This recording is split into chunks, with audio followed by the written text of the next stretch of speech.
You really think they're hiding something in Antarctica? Joe, what I saw in Antarctica will make you question everything you've ever heard. It all started when I was in grad school working on my thesis about the magnetism of the South Pole.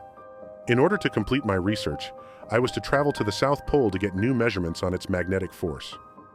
I first arrived at Shackleton Research Center, a small hub located about 40 miles north of the South Pole. From there, I planned to cross-country ski to the true South Pole, while lugging my equipment and camping supplies in a sled. When I told the station's old cook of my plans, he gave me a condescending laugh. He was almost 80 years old and had lived in Antarctica for over 50 years. Despite him clearly judging my decision to go, he did nothing to try and stop me.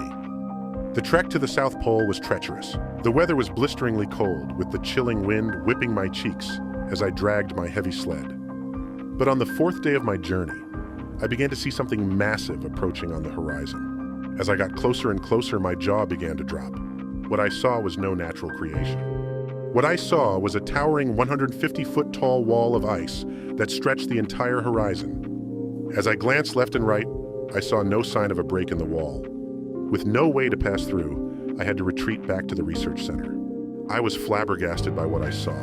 No scientific or geographic journal had ever mentioned the existence of such a massive structure.